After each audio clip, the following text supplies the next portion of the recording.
whenever you're ready. All right. That was really quick. Yeah, ready quick. This is the Community Radio Show at WLEE News Talk 990. And numbers to call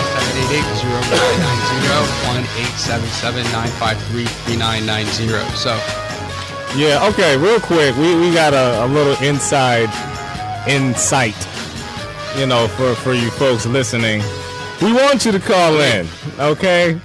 Don't be, you know, shy or afraid. You know, it doesn't matter if you're Muslim or if you're Christian or if you're Jewish or if you're agnostic. It doesn't really matter. We're just trying to open up some, you know, open dialogue about the issues that we're discussing on the station. We're nice people. We won't hang up on you. We won't cuss at you. I mean, we'll give you at least, you know, a couple minutes. We may eventually hang up on you. I mean, eventually we will. And Hadi will tell you when he's trying to get you off the line. Exactly. So it's not like I couldn't believe you did that last. He's like, I'm trying to hang up. Yeah, so some technical difficulties. That's what adds the flavor to the show. Like, you know, 30 seconds before we go on the air and stuff. So real quick, how's our online feed doing? I know we well. All right. All right. I'm sorry. What are you looking for there? It's up. It's running. It's streaming. The camera's on. People can see all the wacky antics that you're doing, and everyone can hear you. Amazing. If you go to the website WLEE990.am or any of the free apps like TuneIn and all those, you can carry you guys around on your phone, laptops, tablets, all that good stuff. So no matter where you are, you should be able to hear anywhere in the world. We can be in your pocket. Yes. That's a little creepy. All right. So we're talking about basically what the supposed quote unquote movie that opened up the floodgates in the Muslim response to that. And you know the problem, and I don't think I'm going to refer to them as these people over there realize is that it's horrible. When what do you think, man? I'm listening. Yeah, go ahead, Flynn. Come on. No. I'm just waiting for these people to become you people. I just had to sit back in my chair, get comfortable because this. I just wanted to leave. I want to make sure I don't miss any of this. There's something to be said about ruling these people under an iron fist. I mean, if Hosni Mubarak, you know who's laughing right now? I tell you, in his prison cell is Hosni Mubarak. He is laughing right now because he's saying, you know, if I was still president of Egypt, this would not have happened. Because he would have just, you know, they wouldn't have dared to rise up like this. He would have sent the tanks out. Exactly. Well, you know, I mean, I don't know. See, if you act crazy, people are going to think, you know what? These people are crazy, and we gotta rule them like they're crazy. Yeah, and this is where you're trying to cut yourself with the double-edged sword, because it's kind of like you don't want to have that type of leadership, but then at the same time you don't want to have your people acting in that way, And I mean, it's I don't know. It's kind of a common sense thing to me, man. I'm still. I don't get it. Like I said, I mean, especially here living in America, there's a lot of things that we have to deal with.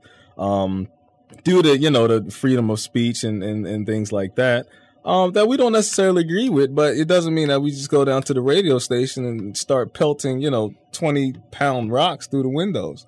I mean, that's just not how you handle things. Islamically, that's just not how you handle things. So it's like where are the leaders in the Muslim leaders in these countries?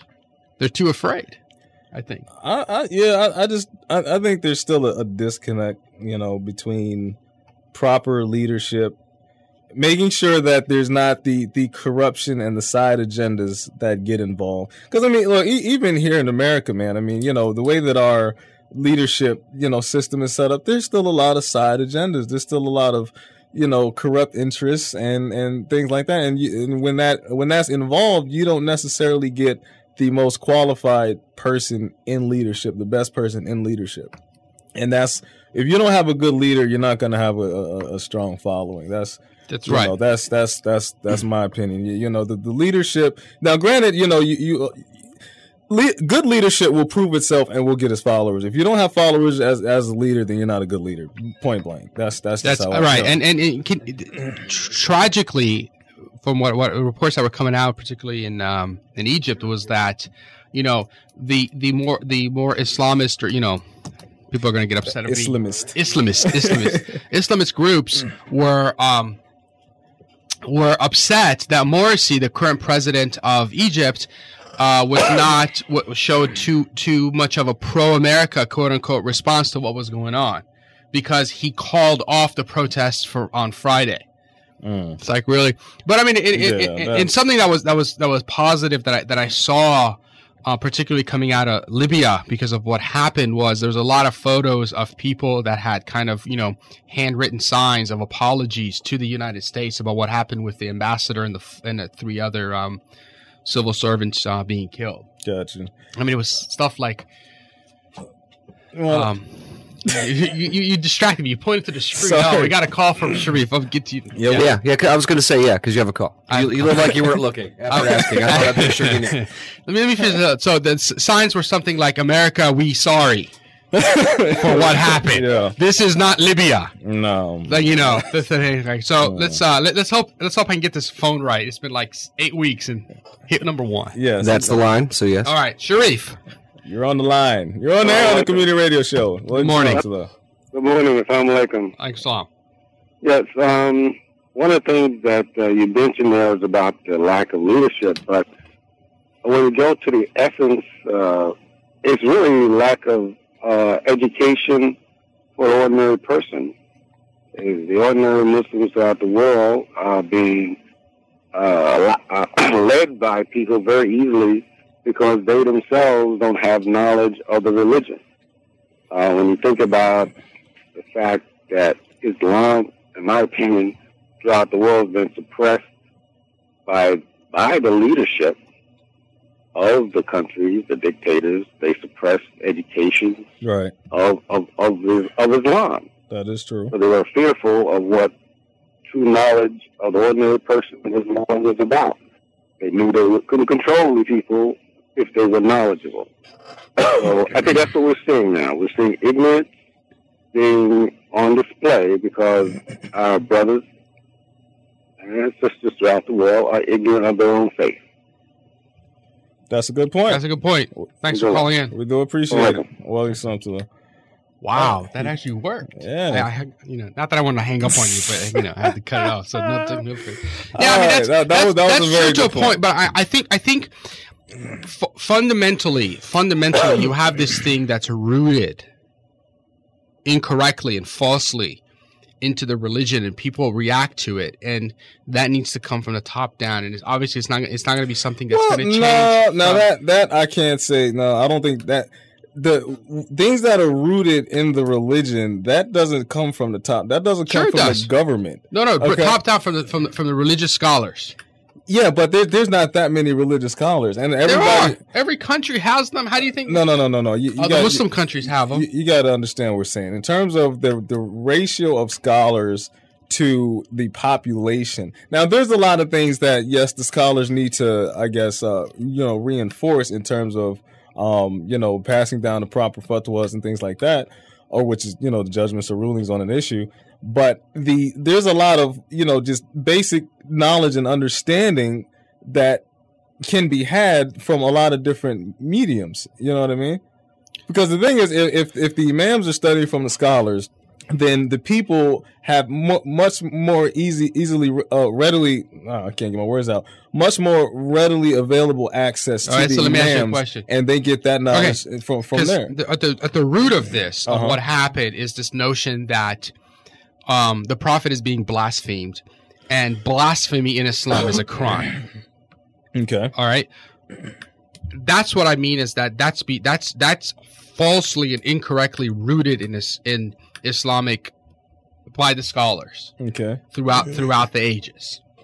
And until you have reputable scholars stand up and denounce that yes, we may not like what's being said, but this whole notion that you get punished for blaspheming is not rooted Islamically, because you look at what the Prophet's example was as he was, from his time, it's not going to change. But but I think that point has its weight, but at the same time, like I said, I'm looking at the end result of what's happening. Okay? Even if we could punish, or it was absolutely solid in hadith that if you are blasphemous towards Allah or you're blasphemous towards the Prophet, that you are, subject to punishment in some type of way. What are they really going to be able to do effectively from over there, from that standpoint? This is the thing. But see, that's what I'm saying. Is I think that's the notion that maybe some Muslims have. So you're saying that. Are you saying that if in fact they could do something, this kind of reaction would be warranted? No. If okay, what they can actually do that would have a positive impact, that would make their voices heard, that would get some type of point across, is not going to be by taking action in the way that they. No, I agree with you. That's not what we're talking about. That's what I'm talking about. I got you. Yeah, all right. But I mean, my thing is kind of more the relevance of what kind of the here and now. I see what you're saying. Theoretically. Did you just agree with me? Wow. I mean, I agree with you a lot. Don't I can't say call what us I was in. Tell say. us. Tell us if we're just don't smoking something or put the Kool-Aid down, as Jack Gravely would say. But the number is 788-0990. 1-877-953-3990. I'm gonna let you take this one. 788-0990. We're talking about the Muslim reaction to what happened, to the movie, the killing of the ambassador in Libya. And also, one side note, there are also reports that the Taliban had kind of staged these attacks at simultaneously with these protests to take advantage. The Libyan situation is a little bit of a tangential issue to what is going on. Right. It was just used opportunist because I don't really know of any mobs that walk around with RPG. I don't either. And this is America. Yeah, exactly. It's like that's what got hit at the consulate, and know that they attacked the consulate and not the embassy. Because the consulates historically have been less fortified than embassies, but it's a tragedy nonetheless. So we got to call Halima. See if I can do this. Let's see if I can bat 2 for 2. Just push the button. Halima, you're on there on a community radio show. Go ahead. Assalamualaikum. Waalaikumsalam. Okay, I think that one thing I think we have to keep in mind. First of all, we have a rogue, ignorant, clip-making, alias-having felon make a 14-minute film about foolishness. We all understand that. And the ones that are reacting to it so foolishly are also ignorant and obviously felonious in actions because they're, looting and doing the whole thing. But it is just a reaction of the third world countries. This is how they react. It is built in them not to have enough I don't want to say, just not to have enough. They're not civilized enough. Vocabulary. I don't want to say civilized because they're civilized for where they are. For us, they're not civilized, but we have different, cultural. The way that we deal with a dab, the way that we deal with being rude, is so different than the other cultures. They don't. Their idea of rudeness is not our idea of rudeness. We just wouldn't do certain things. They throw garbage on the floor. And so are you saying, sorry, I don't mean to interrupt, but let me ask you a question. See if I understand you correctly. So are you saying that for where they are, it's an acceptable reaction? And that we're looking... Sorry? Go ahead. Continue. Yeah, so for where they are, it's an acceptable reaction. It's that it's culturally acceptable for them to react this way, just like it is for them to just toss garbage down the street. And we need to stop looking at it through our prism, being the American prism of this is wrong. Is that correct? Well, what I'm trying to say is that that's correct in a sense, not that we should just excuse it because wrong is wrong. Mm-hmm. They're literally defaming their own. They're burning down their own Kentucky Fried Chicken. Right, exactly. That's owned by some poor sap that invested in there. That's giving jobs to the people over there. Exactly. So that has to be an ignorant move on their part. I mean, think about when they're in Israel and they have tanks coming down the streets and the individuals are throwing rocks at them, and it's just an ignorant response, but it's just out of ignorance. It's not out of You know, I don't think they really think they're going to do a whole lot by throwing a rock at a tank. You know what I mean? But this is just how it is in the third world countries. They just don't have enough at their fingertips to make technically is not a third world country. Yes, here in this country, we will turn around and we'll make petitions and we'll march and we'll, you know, that's what we'll do. We have enough at our fingertips to be able to make those choices. They don't have those same. Well, right, but just kind of take your argument to logical. That's what you're arguing here is the argument of the right, of the conservative right when it comes to the third world country, and I could infuse that. You know what? These people, and I'll say, they're not civilized. They don't have our values, and what we need to do as America is use our strength in the world to bring to them civilization and bring to them this level of kind of, you know, sophistication that, you know, we don't protest in the streets like this. Exactly. And in order for them to be effective, they have to realize America's enemy, number one. I mean, that's the way we are over there. So in knowing that, there's got to be a way that we can give to them that message that you just mentioned, that there's a way to get this done, and we can show you. How that's going to happen, Allah knows best. But that's just something that has to happen. Thanks for calling in. Yes, thank you. Wow, that was. I mean, yeah. At some level, cultures react differently to different things, and I think is when we look at things through our own, our own filters. It is, but I think the problem what that we're looking at, that I was trying to look at, is that yes, this is the Muslim response, and what is it that as a community or these leaders, religious leaders can do to get the message out that this is not the way to react, and that the problem is they think they're actually doing something that's rooted in religion. You see? I'm gonna hold my thoughts. Come on. All right, fine. If you think I'm a crackpot, call in and tell me I disagree. 788-0990. Tell me. I'm telling you. I disagree that it's rooted in religion legitimately, but they think it is. There's a difference, so don't. And you'll hear Bakari Sirraj's response when we come back. You're listening to the Community Radio Show, 788-0990, 877-953-3990. You're listening to the Community Radio Show on WLEE News Talk 990. Call in.